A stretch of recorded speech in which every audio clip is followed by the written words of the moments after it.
Smoothie with Chloe in the morning. It actually is morning. I'm so proud of myself. It is 11:14 in the morning. I try and do this at 10 a.m. in the morning every day, Monday to Friday. That's my new schedule. On Tuesdays, I try and do it in Near Hub at the Marmaday Beach, so marmaday.org/beach. And then I guess, who am I? I am the co-founder of the Marmaday Foundation. I am the, I guess, lead of the Marmaday Research DAO. And I guess that's what I'm doing here. I have I'm part of the Ethereum Protocol Fellowship. For the next 4 months, I have been blessed, I guess, to be funded, to be able to, I guess, choose what I want to research, which also is a blessing. I assumed, or I don't know, maybe naively assumed I would be able to, like, just work with a team in some way. And I know they kind of have teams. I know orientation hasn't started yet. But they also kind of did say that I get to choose what I want to do in a lot of ways. And so over the next 4 months, I'm going to be working with Thor, who's actually starting a project. But through that, there's actually 2 textbooks that that Thor's going to be working through, that I'm going to be working through as well. One of them so far is practical cryptography engineering. It seems to be pretty good so far. I'm going to dive into it. I'm not going to do a long intro each time. But I just kind of wanted to overview, like, what I'm doing. This is, like, who this is for.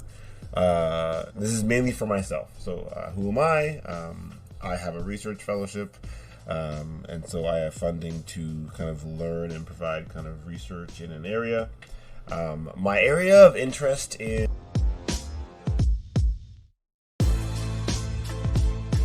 cryptography is not the solution. So cryptography is not the solution to your security problems. It might be part of the solution, or it might be part of the problem. In some situations, cryptography starts out by making the problem worse, and it isn't at all clear that using cryptography is an improvement. The correct use of cryptography must therefore be carefully considered. Our previous discussion of SET is an example of this. Suppose you have a secret file on your computer that you don't want others to read. You could just protect the file system from unauthorized access. Or you could encrypt the file and protect the key. The file is now encrypted, and human nature being what it is, you might not protect the file very well. You might store it on a USB stick and not worry if the USB stick is lost or stolen. But where can you store the key? A good key is too long to remember. Some programs store the key on the disk, the very place the secret file was stored in the first place. See, again, all these, like, other issues. But an attack that could recover the secret file in the first situation can now recover the key, which in turn can be used to decrypt the file. Again, so if you were able to attack the key, you could attack the file. If the encryption system is insecure, or the amount of randomness in the key is too low, then the attacker could break the encryption system itself.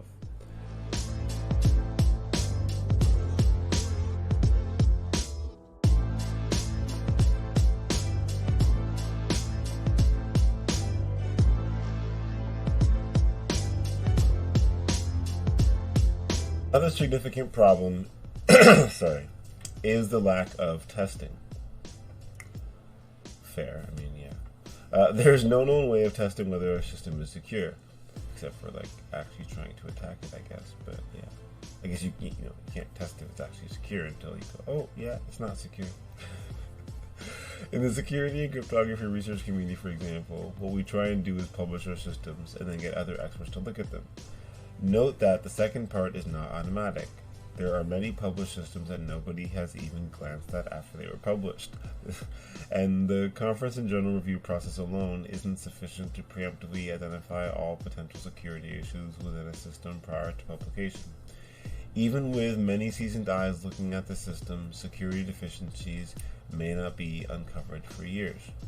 There are some small areas of cryptography that we as a community understand rather well. This doesn't mean that they are simple.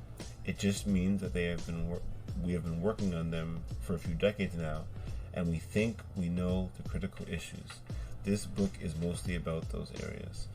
I think that's pretty important in my opinion. As like people are trying to learn this stuff, understanding that like none of this is actually simple. So,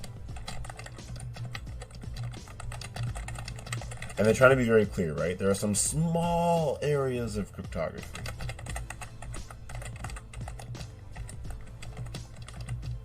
And they're saying that we as a community. I guess I should take it more as a quote again, right? But like,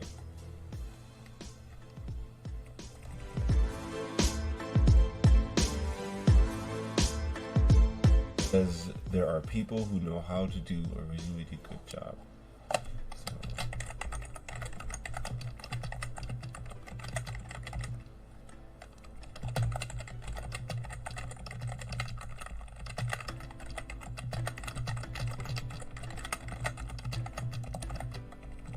Oh my gosh. There are experts for hire who will design a cryptographic system for you.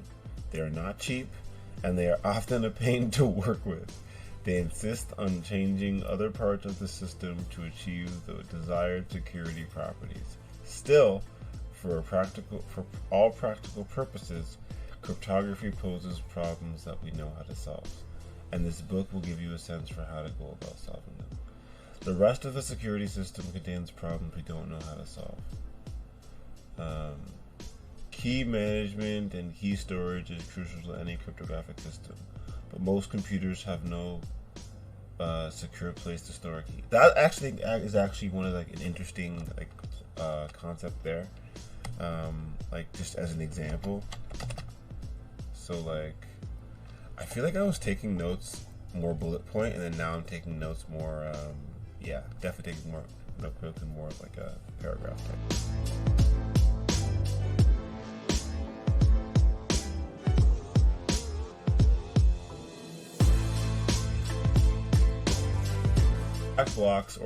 Black box or generic attacks against certain types of systems. A classic example of this is the analog hole for digital rights management systems, DRM systems. DRM systems try and control the copying of digital materials such as picture, song, movie, or books. Like, you know, if you go try and, a book you buy online from Amazon or something like that. But no technology, cryptography or otherwise, can protect against a generic attack outside the system. For example, an attacker could take a photo of a computer screen or create a copy of a picture or use a microphone to re-record the song. It is important to identify that the generic attacks against the system.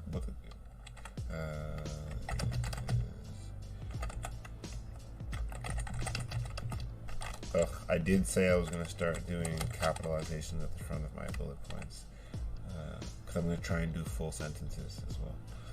It is important to identify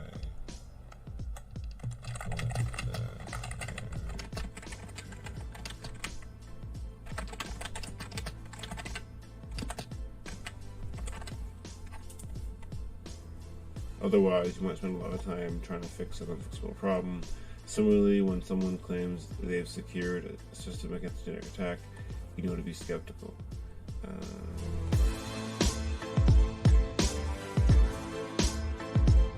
I type around 10 characters per second on a good day, and even then, slow machines of a decade ago had no trouble keeping up with that.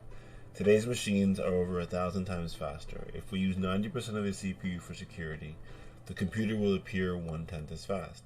That is about the speed that computers were 5 years ago, and those computers were more than fast enough for us to get our work done. We may not always have to spend so many cycles on security, but we're willing to, and that's the point. There are only a few situations of which we have to wait on the computer. These include waiting for web pages, printing data, starting certain programs, booting the machine, etc. So I think that's like the important part of this. Links with something else. A good security system would not slow down any of those activities. Modern computers are so fast that it is hard to figure out how to use the cycles in a useful manner. Sure, we can use alpha blending, on-screen images, 3D animations, or even voice recognition, but the number crunching parts of these applications do not perform any security-related actions, so they would not be slowed down by a security system. It is the rest of the system, which is already as fast as it can possibly get on a human timescale, that will have the overhead. And we don't care if it goes at 1/10 the speed if it increases security. Most of the time, you wouldn't even notice the overhead.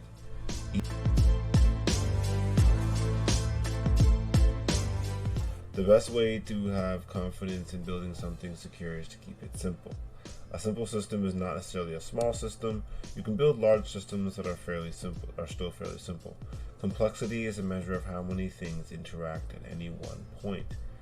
If the effect of an option is limited to a small part of the program, then it cannot interact with an option whose effect is limited to another part of the program. To make a large, simple system, you have to provide a very clear and simple interface between different parts of the system. Programmers call this modularization, and so for making refactoring your code, or modularizing it to creating mods in Rust, So as I'm learning Rust now, I'm learning the difficulties of modularization, but it actually makes everything simpler at the end of the day, because every small little piece is a small little thing, and if you organize your code well and know how to build things properly, then in the end of the day, it seems like it would be simpler, but a lot of moving parts. This is all basic software engineering.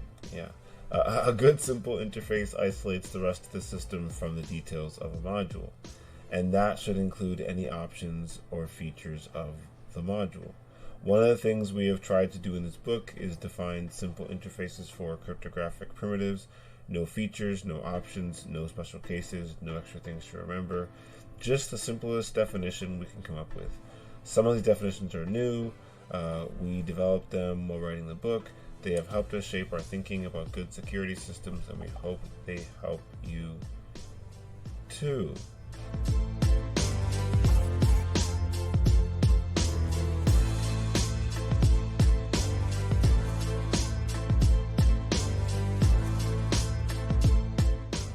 One of the other biggest problems for security is that the full system continues to evolve even after the underlying security mechanisms are put in place. This means that the designer of the security mechanism needs not only to exhibit professional paranoia and consider a wide range of attackers and attack goals, but also to anticipate and prepare for future uses of the system. This can also create enormous challenges and is an issue that system designers need to keep in mind. So this one I think is always really interesting in general, how when you create a cryptographic system, just the idea, for example, that many cryptographic systems only used to use 64 bits of security, and now everyone's like, oh yeah, 64 bits isn't enough. You have to use 128 bits. That should be good for the next 30, 50 years. But it's okay, then you have quantum computing, and then it's okay, how much bits none of the bits are useful. I don't know. It's all just but either way, you're trying to build a system that's going to be useful forever and stand the test of time. So